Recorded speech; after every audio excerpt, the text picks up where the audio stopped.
Welcome back to the Temple of Aphrodite by Adonis. We are beginning the second week of May, which will see on the 7th a new moon, which, for those of you who follow Hellenimos, you will know that the new moon starts the next month, or lunar cycle. So that will follow, after 4 days, our monthly ritual to Aphrodite. As you may or may not know, Aphrodite was honored on the 4th day of the month beginning at the new moon. Subsequently, this particular month, that happens to fall on a Friday, which, again, coincidentally, if you believe in coincidences or perhaps synchronicity, that on Fridays, the goddess was usually honored. So not only is it our monthly service, but it is also on a Friday, a day dedicated specifically to Aphrodite. So, in this video, we are going to be pulling from our tarot deck and give you guys just kind of a brief reading. You can take from it what you will. You don't have to take anything from it at all. It's nothing really as far as answering a solid question. It's just these are the cards that are coming out of the deck. It's been thoroughly shuffled, and you can take from it what you will, okay? So, let me turn my camera on here. Alright, so again, this has been shuffled. I think I shuffled like 4 times, so we'll see what happens. Now I have these oriented, so they'll be facing you, and then I will be reading them from left to right, as they would be for me, but I have them turning so they're facing you. Alright, or at least I'm assuming they're facing you. Some of the cards might be upside down, which will affect the read. So let's see what we have. So we got 1, 2, 3. Alright, so let's turn our first card over. So we have the Maiden of Pentacles.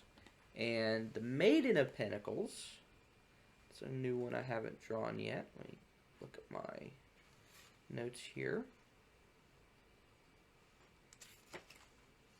So the Maiden of Pentacles would normally be the Page of Pentacles. The Maiden of Pentacles expresses the fecundity, there's your word, and fertility of the earth and body magic of the goddess, more so than any other court card. That's very synchronist, if you will, seeing as how this week is, the Sunday rather, is Infertility Survival Day, bringing awareness to infertility. She has begun her voyage to and through the body and represents the element of earth in its most stable state. You are being seduced into her garden, which is alive with the potential of sensuality, embodiment, and rebirth.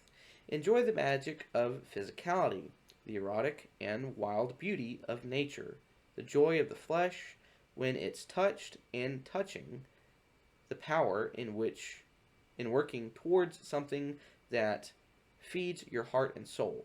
The Maiden of Pentacles also can show up as a teacher, lover, or mentor through the mysteries of the body, someone who is invited you to look at yourself with tenderness and care. So, Maiden of Pentacles is all about fertility, the magic of the earth, which, again, it's spring, so everything is coming into bloom. The planet, as it is being essentially, reborn. And not to mention that May is also National Masturbation Month, so that's kind of cool. Alright, so we have the Maiden of Pentacles which invites us to remember and enjoy ourselves, our bodies, and the fertility of ourselves, bodies, as well as nature. Next card, we have lust. Now, lust in this deck has been replaced, or rather, it replaced the strength card. So, depicted here, we have the Hindu goddess Rati, and Rati is the wife of Kama, the male personification of love, lust, and sexuality.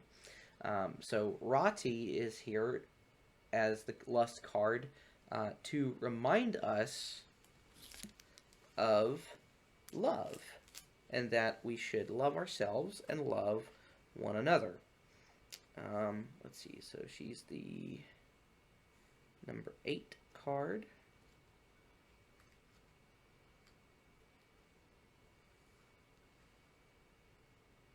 She is also here to remind us not only of love and lust and strength, but that we, on the inside, each of us has the needed and necessary strength and resiliency to turn whatever problem you might have into a solution.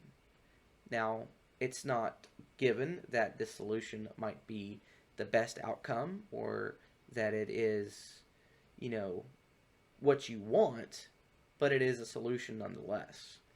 So she reminds us of strength and resiliency, that we can work through whatever problem is in front of us. And then our last card here, the High Priestess, which is the number 2 card. So we have depicted here Isis. Isis was the Egyptian god of magic, among many other things, including fertility.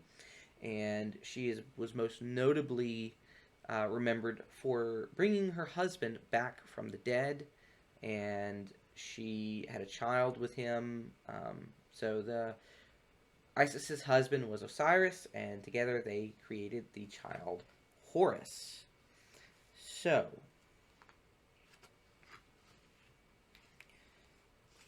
the High Priestess card is there to remind us we need to listen to our intuition and value stillness before action. The High Priestess is a mirror to your magical and inner knowing. She parts the veil to the occult mysteries and is sharing this with you now. So, how do we want to interpret this? How do we put this together? So, Maiden of Pentacles telling us we need to enjoy fertility, we need to enjoy physical pleasure. We have the Strength card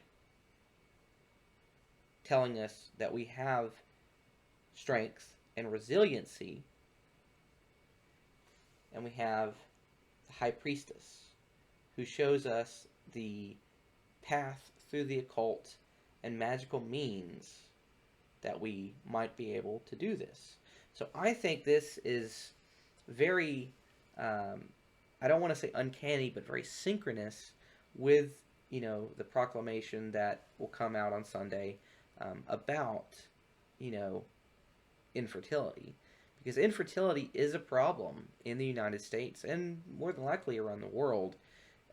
The statistic that I saw was 20% of couples, people trying to have families, having kids, what was the age range? It was teens to 54 or something.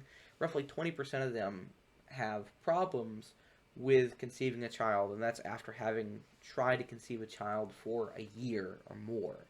So I think this is a very synchronous message to that we need to remind ourselves, hey, there's nothing wrong with enjoying life, and that we need to be fertile and try to cultivate that as best as we can. But when we are confounded and deterred and turned away, that even though those things might come to us, we have strength and resiliency to fight back. And that we can always turn to our goddess, to to Our Lady of Love, Aphrodite, to show us the way, and that we should have faith in her and her mystical ways, and that through her, we too might also be able to work magic. So, that is the reading for this week. If you got something from this, great. I hope that it serves you well. I hope that it is meaningful to you, and I hope that maybe I have earned your subscription. We will be doing these readings once a week, and basically trying to give ourselves an outlook for that week, maybe divine a message from the goddess as to what we should be doing. Maybe not necessarily with our lives, but something that to look forward to. And for those of you who are curious as to my deck, I'm using the Goddess of Love Tarot. So I found this on Amazon, and I'm really enjoying the cards. They are beautifully illustrated. So yeah, not sponsored or anything by them.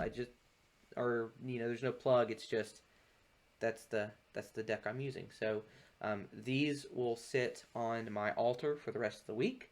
I hope that we together will ruminate and meditate upon this message we've received, and I hope that it was useful for you. So until next time, guys, I will see you there.